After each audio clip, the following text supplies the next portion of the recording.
मुस्लिम league नून के लिए वोटों की दोबारा गिनती जो है वो भाई उनके लिए तो कामयाबियां ला रही है, खुशियां ला रही है। और अब तक नून लीग पंजाब से कौमी के 2 और सूबाई असम्बली का एक नशिस्ता निकाल चुकी है। एक क्या आपने क्या है? मैं बता दूं, एक हल्का जो है वो था इनका कहना कि वो एक नशिस्त और हल्का मिक्स हो गया। अच्छा जी, गुजरांवाले से कौमी असम्बली की नशिस्त पर हारने वाले अजहर कयूम नाहरा लोधरा से अब्दुर्रहमान कांजू दोबारा गिनती के बाद फातेह करार पाए हैं, तो दैट इज़ गुड। जबकि फैसलाबाद के सूबाई हल्के में खान बहादुर को कामयाबी मिल चुकी है।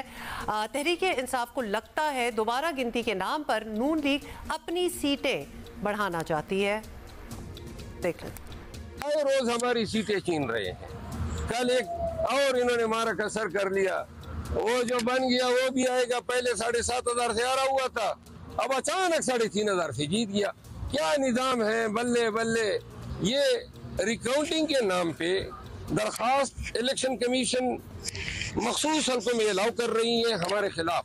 मेरी सीट भी खतरे में नजर आ रही है। 72,000 की लीड है, पता नहीं कितने टप्पे लगाएंगे। मेरी 72,000 की लीड है, लेकिन इनसे ये कभी इम्कान है कि 1 लाख वोट रिजेक्ट कर दे और आगे से जो है वो जितवा दे।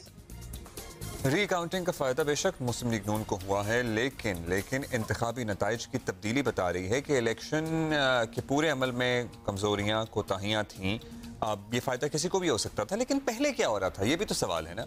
PTI और इलेक्शन ऑडिट का आपको पता ही है, पहले से मुतालबा कर रही है और लेट्स सी उसमें होता क्या है। अब इलेक्शन कमीशन की जिम्मेदारी है कि वो सियासी जमातों और वोटर्स को मुतमईन करे, और महज वजाहती बयानात काफ़ी नहीं रहे। इलेक्शन कमीशन को आवाम के इत्मीनान के लिए अमली तौर पर कोई ठोस पेशरफ्त भी अब प्रॉबली करना होगी। इसी पे हमने बात भी करनी है, और आज हमें बड़े दिनों बाद ज्वाइन किया है नून लीग पंजाब के सदर राना सनाउल्लाह। मेरा गला जो है ना पिछले घंटे से आपने नोटिस किया। राना साहब, थैंक यू सर। मैंने पूछना है ये राना साहब से, बिकॉज हम काफ़ी आप यूज्ड टू थे कि आप हमारे शो पे आते थे, तो सियासी सूरत हाल पर गुफ्तगू से पहले एक बात आपसे ये पूछना थी कि इलेक्शन जीत नहीं सके, वफाकी और सूबाई काबीना में नज़र नहीं आ रहे, आपकी बात हो रही है, सेनेट के उम्मीदवार भी नहीं है, गवर्नर के लिए भी नाम नहीं आपका सुना, तो आप इस हुकूमत से दूर रहना चाहते हैं या सियासत से ही दूर रहना चाहते हैं? व्हाट्स गोइंग ऑन, ये पहले हमें बता दें। जी, ये दुरुस्त है कि मैं इलेक्शन जो है वो नहीं जीत सका, लेकिन इलेक्शन मेरे हलके में भी और मेरे ज़िला में भी बिल्कुल फ्री हुआ है, फेयर हुआ है, और वहाँ पे जो जीता है वो दुरुस्त जीता है, और जो नहीं जीत सका वो भी दुरुस्त नहीं जीत सका। एतराज़ हमें इसी बात पे है कि हमारे जो मुखालफ हैं PTI के लोग, वो जहाँ से जीत गए हैं वहाँ से कहते हैं जी बिल्कुल दुरुस्त इलेक्शन था, हम जीत गए हैं, और जहाँ से हारे हैं वहाँ पे तस्लीम करने को तैयार नहीं है। जहाँ तक मेरा सियासी एक्टिविटीज़ का मसला है, तो इसमें देखें, मैं समझता हूँ कि पार्लिमानी जमहूरी निज़ाम में इलेक्शन के बाद जो लोग मुंतखब हो जाएं उन्हें मौका मिलना चाहिए कि वो परफॉर्म करें गवर्नमेंट में। बाकी लोग जो हैं, जिस तरह से मेरे पास प्रेसिडेंट PMLN पंजाब का ओहदा है, और बाकी लोगों को जो है वो पार्टी में काम करना चाहिए, पार्टी की बेहतरी के लिए, पार्टी की मजबूती के लिए जो है वो काम करना चाहिए, और वो इंशाअल्लाह ताला वो काम जारी है और आइंदा भी जो है वो करेंगे इंशाअल्लाह। चलिए, असूली बात तो यही है, और आप कह रहे हैं जो जीत के आए हुकूमत साजी में उन्हीं का किरदार होना चाहिए, अदरवाइज़ अब अपनी सियासी जिम्मेदारियाँ निभाते रहेंगे।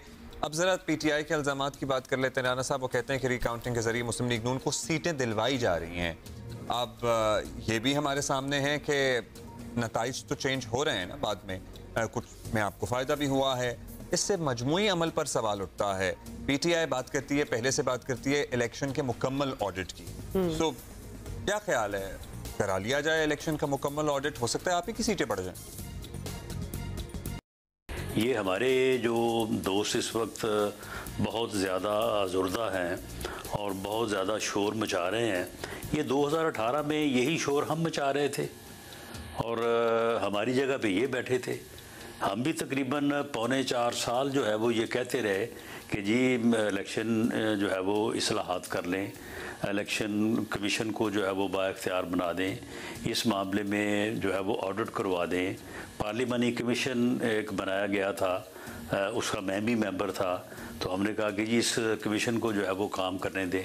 कुछ नहीं किया, कोई लेजिस्लेशन नहीं की, कोई इलेक्शन कमीशन को बाख्तियार नहीं बनाया, बल्कि उस वक्त हमारा मजाक उड़ाया जाता था और कहा जाता था कि जी आप हार गए हैं तो आप इसलिए जो है वो आप जो है वो शोर मचा रहे हैं। तो अब भी जो है वो अगर ये लोग संजीदा हैं तो जब ये पार्लियामेंट में आ चुके हैं, असम्बलियों में आना इन्होंने कबूल कर लिया है, एक सूबे में हुकूमत भी बना ली है, वहाँ पे जो है वो चीफ मिनिस्टर और मिनिस्टर भी बन गए हैं, प्रोटोकॉल भी मिल रहा है, टीए और बाकी मुराद भी हासिल की जा रही हैं। तो जब आप असम्बलियों में आ गए हैं, पार्लियामेंट में आगे बैठ गए हैं, तो फिर आप वहाँ पे बैठ के जो है वो इन चीज़ों के हल के लिए जो सिस्टम ऑलरेडी मौजूद है, पहली बात तो ये है कि उस सिस्टम को बुरुए कार लाया जाए और उससे जो रीड्रेसल हो सकता है वो जो है वो किया जाए, और अगर उसमें कोई कमी कुताही है तो वो करे। अच्छा, फाइनली राना साहब ये भी बता दें कि तहरीके इंसाफ ने दूसरी जानिब ये भी वाजे कर दिया है कि अब वो जारहाना मुज़ाहमती सियासत करेंगे और शायद रमज़ान के अंदर ही एक तहरीक भी शुरू कर देंगे। 23 मार्च की इनफैक्ट बात भी हो रही है, तो जिसका रुख डेफिनेटली अडयाला की जानिब होगा। आपकी नज़र में क्या हुकूमत ने PTI को इंगेज करने, बात करने की कोशिश करनी चाहिए या ताकत का इस्तेमाल ही होगा? कुछ तो सोचा होगा।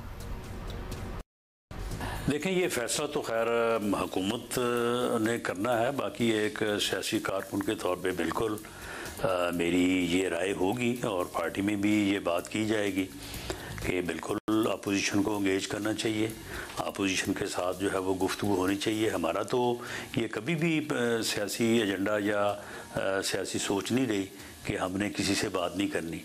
इनकी ये सोच रही है, ये पौने 4 साल इन्होंने अपोजिशन के साथ अस्सलाम वालेकुम नहीं ली। ये अपोजिशन को यही कहते रहे कि मैं छोड़ूंगा नहीं, मैं किसी को नहीं छोड़ूंगा, मैं किसी से बात नहीं करूंगा। तो ये तो इनका एजेंडा है जिसको अब ये भुगत भी रहे हैं।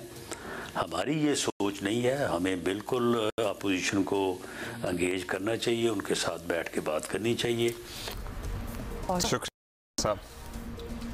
अच्छा जी, राना साहब से फिर इंगेज करना चाहिए या क्या होना चाहिए? इंगेज ही करना चाहिए, लेकिन अगला इंगेज होना चाहिए तो बात है ना, ये भी तो ये वन साइडेड एंगेजमेंट तो नहीं हो सकती ना, that's like a one sided love. पर आपको याद है ना कि राना साहब जो हैं वो वज़ीर दाखिला होते थे अभी जो 16 माह की हुकूमत थी उसमें, और फिर